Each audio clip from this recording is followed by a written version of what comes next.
She's my 5-year-old and one of my best friends in all of life. She's Don't give her a round of applause. And also give Roger a warm welcome as he comes and brings our next message. Thank you. Some of you were here last night. Did you do any gardening today? Did you try anyway? Did you toss some seeds about of God's love and truth and grace? And hopefully some occasionally will fall on that fertile soil. Did you try? Did you try? It's beautiful to see. The avocado pit doesn't work the first time. You got to figure out just when sometimes it's upside down, you don't know until 2 or 3 times. And then you never know when it's going to bloom. So you just keep trying, right? Just keep trying. I need you to have some imagination tonight because part of what we're going to talk about is just old hat. There's nothing really new about it. And so the imagination that I need you to try and get into is pretending that you don't know it, that you've never heard it. And try and clear your mind of what you think is going to come next. And just try to hear it as if you're hearing it for the first time. Maybe some of you are hearing it for the first time. But if not, then try to pretend that you're hearing it for the first time. See if there's anything new or different. It comes from Luke 15, which is the lost chapter of the Bible. Okay? Jesus said, there was a man who had 2 sons. The younger of them said to his father, Father, give me the share of the property that will belong to me. So he divided his property between them. A few days later, the younger son gathered all that he had and traveled to a distant country, and there he squandered his property in dissolute living. When he had spent everything, a severe famine took place throughout that country, and he began to be in need. So he went and hired himself out to one of the citizens of that country, who sent him to his fields to feed the pigs. He would gladly have filled himself with the pods that the pigs were eating, and no one gave him anything. But when he came to himself, he said, how many of my father's hired hands have bread enough and to spare, but here I am dying of hunger. I will get up and go to my father, and I'll say to him, Father, I have sinned against heaven and before you. I am no longer worthy to be called your son. Treat me like one of your hired hands. So he set off and went to his father. But when he was still far off, his father saw him and was filled with compassion. He ran and put his arms around him and kissed him. Then the son said to him, Father, I have sinned against heaven and before you. I am no longer worthy to be called your son. The father said to him, quickly, bring out a robe, the best one, and put it on him. Put a ring on his finger and sandals on his feet, and get the fatted calf and kill it. Let us eat and celebrate, for this son of mine was dead and is alive again. He was lost and is found. And they began to celebrate. Precious Lord, you are truth. What I speak is but my take on it. So remove me, so that only your words can be heard and spoken. For you the truth, you are a rock, you are our Redeemer. In Christ's name we pray. Amen. The lost chapter. I love looking at it as that. This whole chapter has been called the lost, not because it was lost like we couldn't find it. 20, 25 years ago we put it in there when we finally discovered where it had been misplaced. But it's lost because this is just one of the stories of things that come up missing in this chapter. There are other things that happen. In the first one there's a lost lamb, a sheep.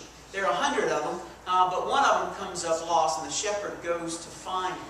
As a matter of fact, the way Jesus tells that story, the reason he's telling that story is because he's getting some criticism, some heat from the Pharisees and scribes for not doing things the conventional way.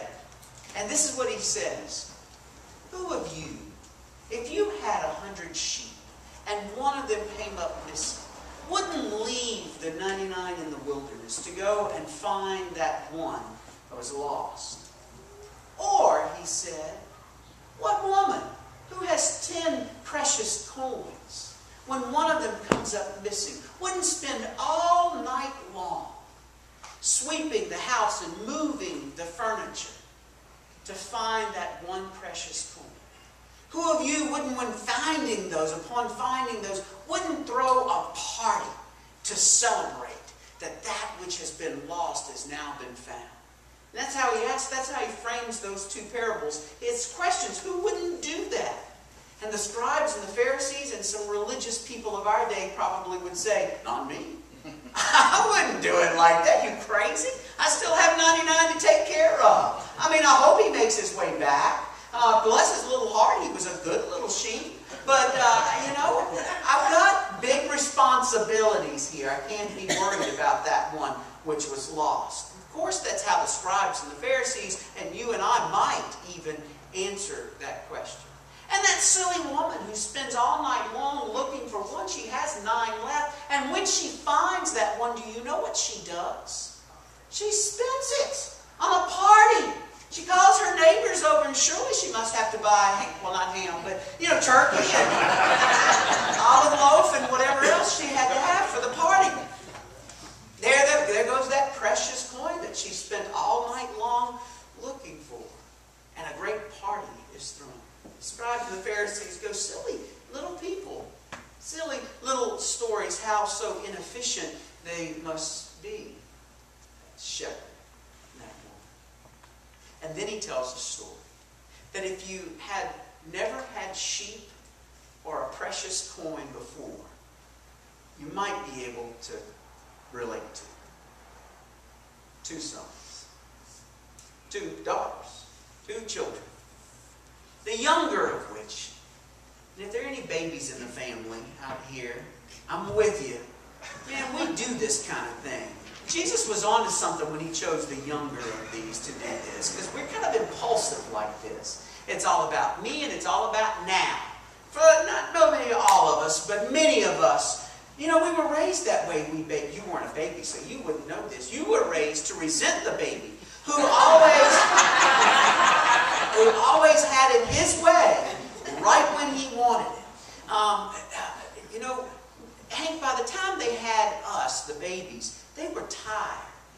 And you know, they weren't going to go through what they did with you guys, which was reason it through, you know, and try and work logic and educate you and all that kind of stuff. For us, it was just, okay, go take it, get, you know, whatever. And so we learned to appreciate that, man. I get what I want. All I have to do is kick and scream a little bit, act the baby part, and I get what I want, and I get it now. You are not going to do that.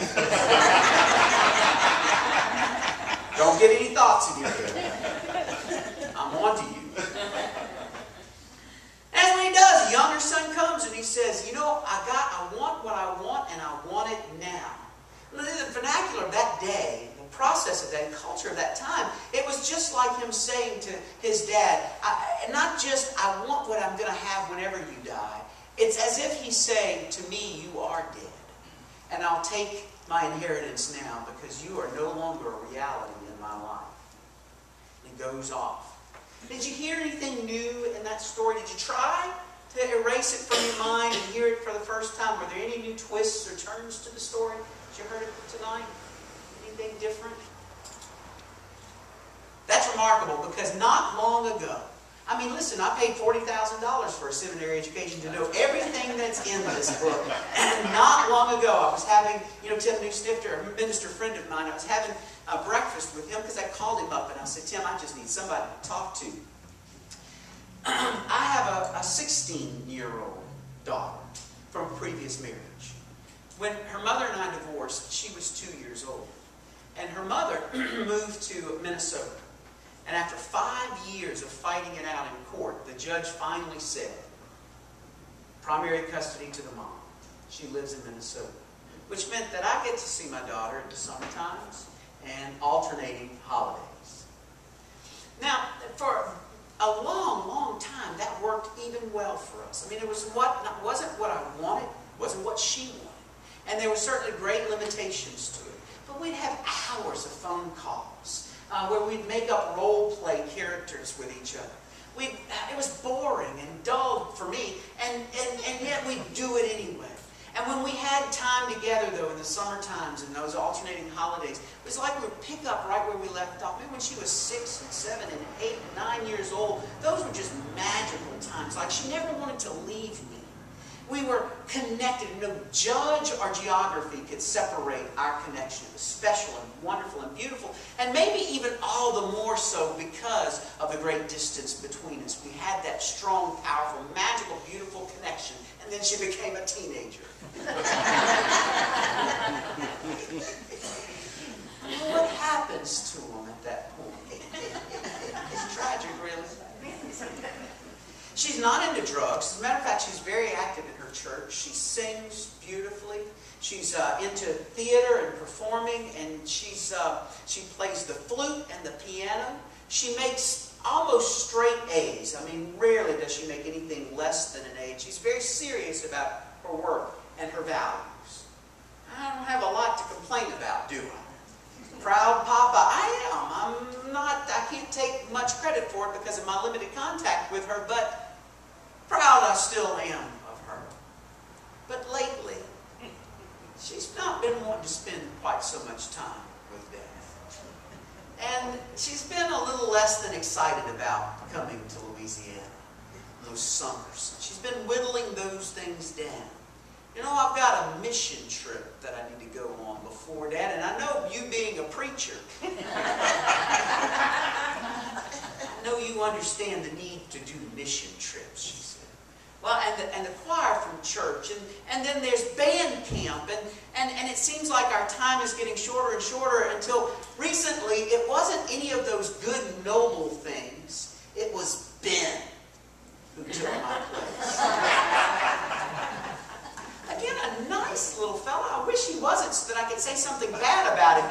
But he's handsome, very generous, very kind, very compassionate, very, upright in his behavior with my daughter, at least as far as I know. And I prefer to leave it like that, okay? Nice young man, except that he's getting her time from me. And it was all coming to a head as we were talking about our next visit coming up and trying to make the arrangements for that. There was really no good reason for her not to be with me the whole time that I'm supposed to have it. So I called Tim up, my friend, my pastor friend, said, I just need somebody's shoulder to cry. And he said, come on, let's go have breakfast. And I said to him, after telling all that, I said, Tim, the truth is this what really scares me. I've always known how to be a dad for Bethany. I don't know. I don't know how to be her father. And that just breaks my heart, because I don't think I can be anymore. He said, Roger, you know what this reminds me of? The prodigal son story. You remember? Oh, I remember that. He said, how does that remind you? He said, well, it's not exactly the same, but you remember whenever the son did come home, as sons tend to do, children tend to do. Do you remember what the dad did? I said, yeah, he ran out and he hugged him, and he put a robe on him and a ring on his finger and killed a fatted calf, which I've always thought the story of the prodigal son was a good news story except for the fatted calf. It wasn't such good news for him. and he said, yeah, that's true, but what about before that? Before the robe and the ring? I said, well, he ran out to see him, yeah, but before that? I said, well, he saw him while he was coming, and he ran out and he said, but before that, what did the father do? I don't remember reading that, what the father did. What did the father do? He said, well, Roger, think about it. Here he was, the scripture, I just read it. He said, while he was still some distance away. How could he have known that that son was coming back to him if the son was still some distance away? If he had not been there, waiting, urging, praying, hoping, even tugging at that child to return. So he said, seems to me, Roger, that that's the best way you can be a father right now. It's just to love her by waiting and praying and urging and encouraging and hoping for that time. And don't wait till she's at your house for that return.